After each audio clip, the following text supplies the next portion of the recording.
Pada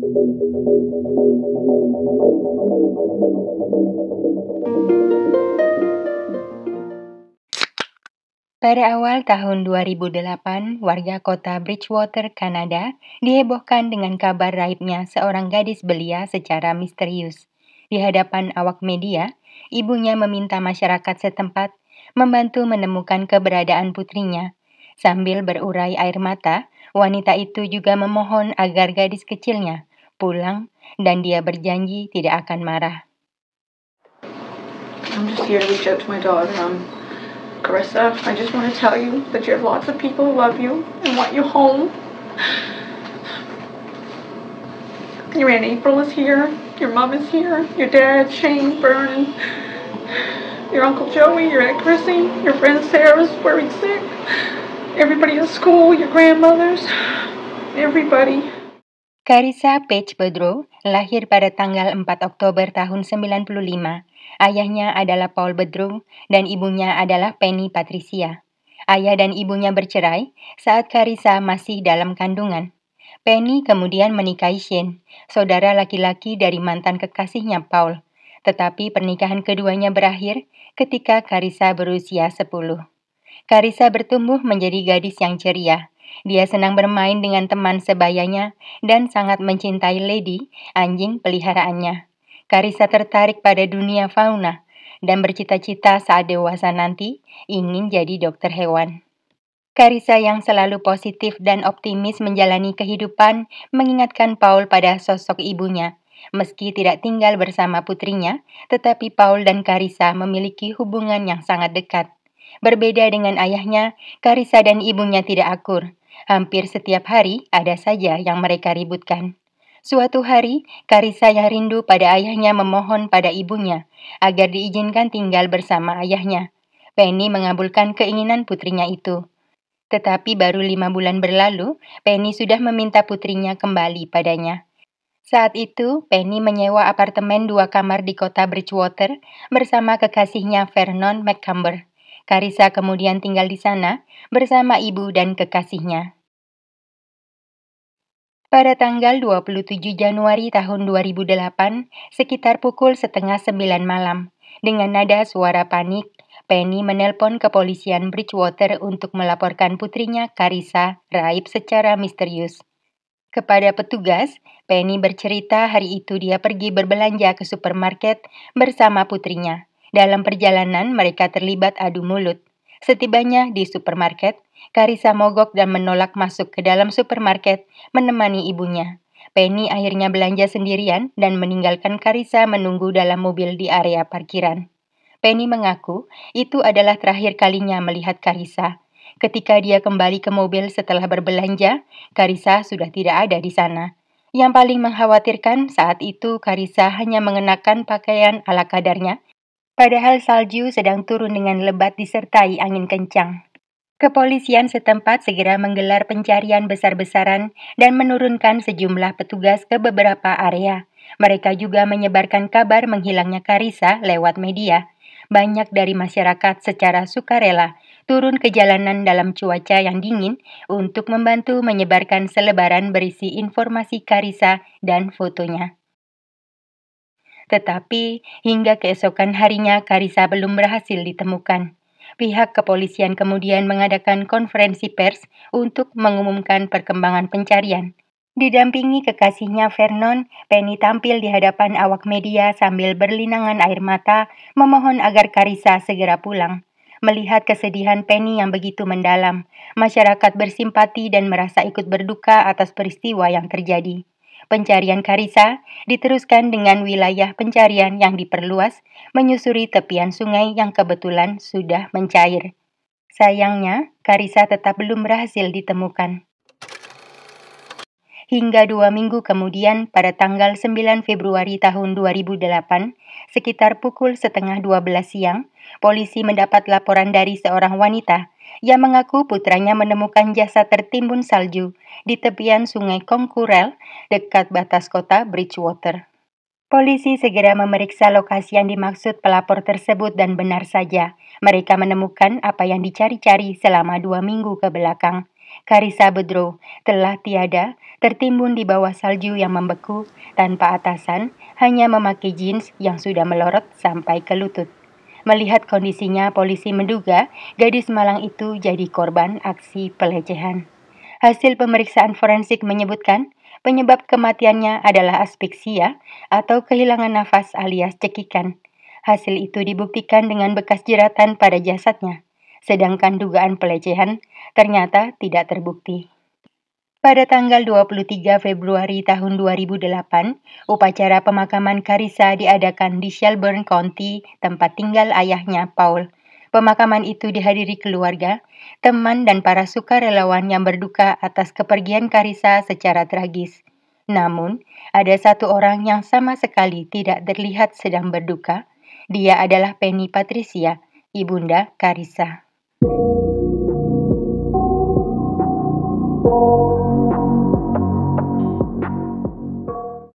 Meski Carissa sudah dimakamkan, tetapi penyelidikan untuk mengungkap misteri di balik kematiannya tetap berlanjut.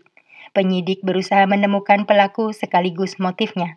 Mereka meminta keterangan dari sejumlah orang yang berhubungan dengan Carissa, terutama pada saat-saat terakhir hidupnya.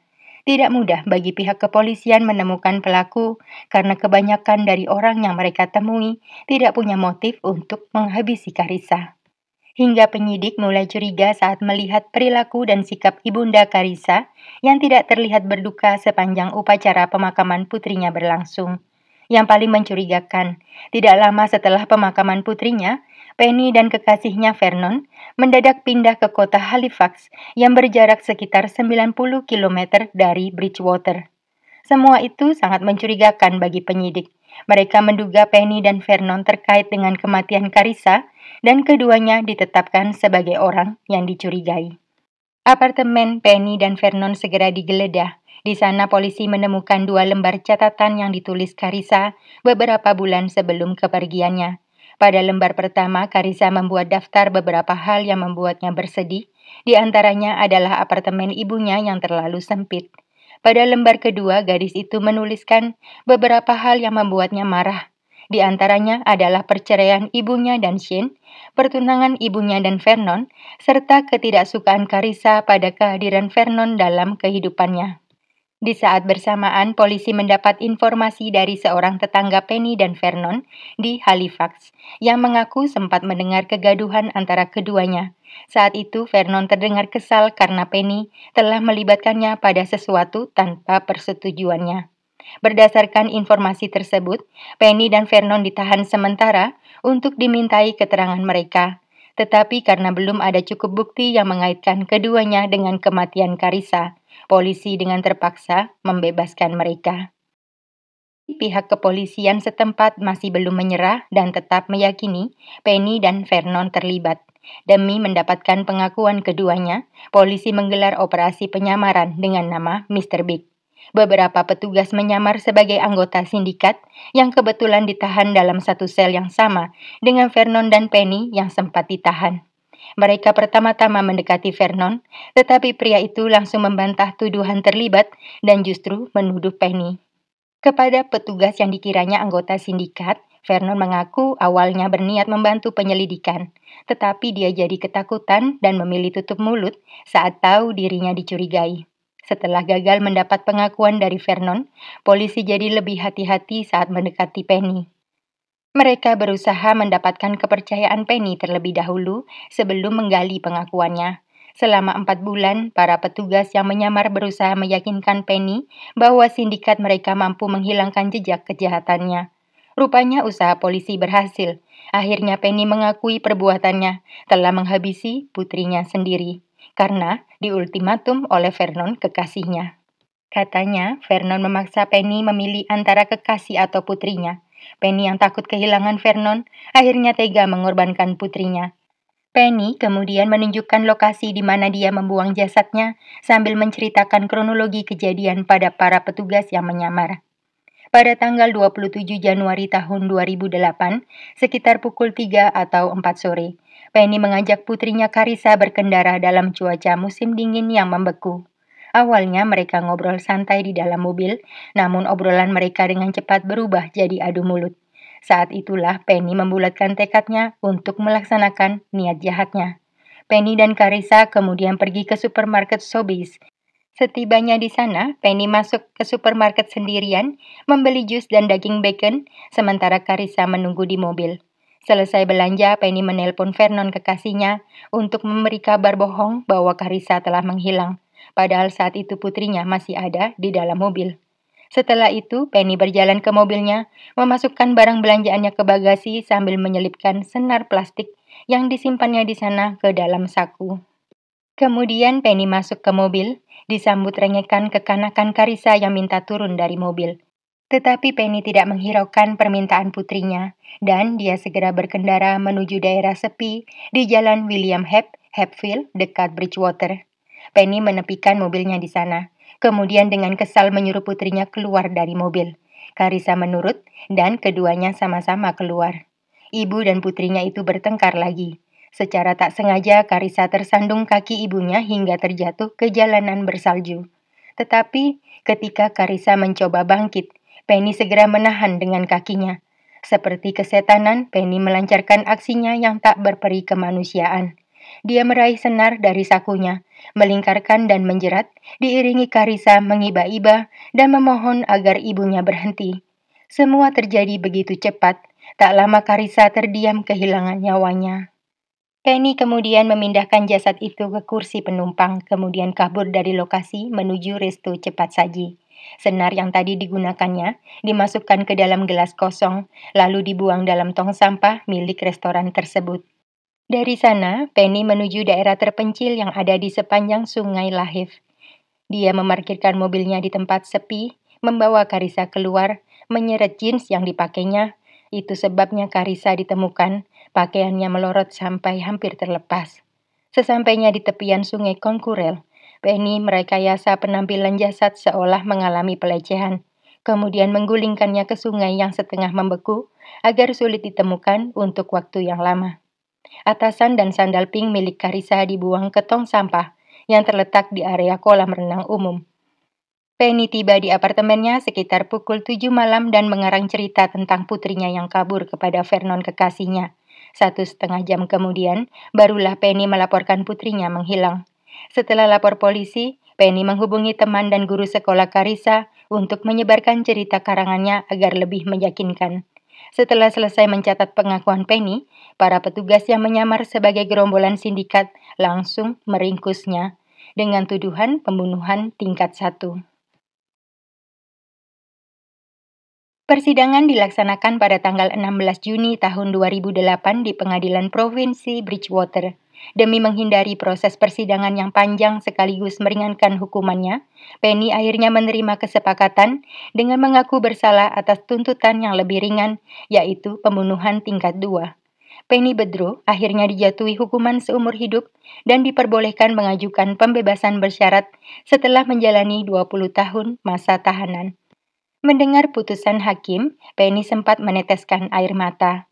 Tetapi masyarakat yang tidak percaya lagi pada drama sedih Penny menuduh tangisannya itu bukan sebuah penyesalan, melainkan kesedihan karena kehilangan kebebasannya. Begitu Penny keluar dari gedung pengadilan, warga yang hadir langsung bersorak mengejeknya sebagai pelampiasan rasa kesal mereka yang tertipu akting sedih Penny dalam konferensi pers sebelumnya. Sedangkan Vernon kekasih Penny dinyatakan tidak terlibat dalam aksi keji Penny menghabisi putrinya Carissa. Dalam salah satu wawancara, Vernon mengaku tidak pernah sekalipun mengeluarkan ultimatum putus kepada Penny. Dia hanya merasa terganggu melihat hubungan tidak sehat antara Penny dan putrinya Carissa yang setiap hari bertengkar di rumah. Vernon bahkan sempat menyarankan agar Penny membiarkan Carissa tinggal dengan ayahnya Paul. Vernon mengaku menyesal karena sebenarnya kejadian tersebut bisa dihindari. Sayangnya dia terlambat menyadari niat jahat Penny. Selama menjalani hukumannya, Penny didiagnosa mengalami depresi, serangan cemas akut, serta adanya gejala menderita kepribadian ganda. Meski begitu, para ahli kejiwaan yakin Penny tidak akan mengulangi perbuatannya atau melakukan kejahatan lain. Penny kemudian dipindahkan ke penjara dengan tingkat keamanan rendah. Hingga tahun 2019, Penny mendapat izin meninggalkan penjara sebanyak 6 kali yang digunakannya untuk beribadah ke gereja. Dewan Pembebasan bersyarat menulis bahwa Penny mengalami cedera psikis pada masa mudanya akibat kematian ibunya hingga dia mencoba bundir. Penny sendiri mengaku aksi kejinya adalah wujud rasa putus asa atas tuntutan dirinya sendiri menjadi sosok ibu yang sempurna.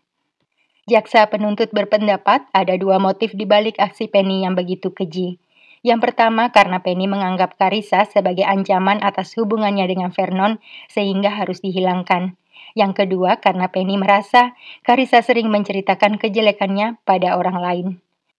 Sementara itu, Paul Bedro, mantan suami Penny sekaligus ayahanda dari Carissa, menyaksikan semua perubahan perilaku yang ditunjukkan Penny. Menurutnya, Penny akan selamanya bermasalah akibat keegoisannya. Masyarakat dan petugas kepolisian Bridgewater juga tidak percaya pada perubahan Penny. Masyarakat yang awalnya bersimpati sekarang sudah berubah menjadi jijik dan marah karena tipuan Penny. Carissa Bedro, sang calon dokter hewan itu sudah pergi untuk selamanya, tetapi keceriaan dan rasa optimis Carissa akan selalu dikenang orang-orang yang mengasihinya. Semoga Carissa beristirahat dengan tenang. Kasus ini sudah pernah ditayangkan dalam video short Weekly, namun atas permintaan salah satu sahabat, Weekly menceritakan kisah Penny secara lebih panjang hari ini. Sekian dulu kasus kali ini, sampai bertemu dalam kasus berikutnya. Terima kasih.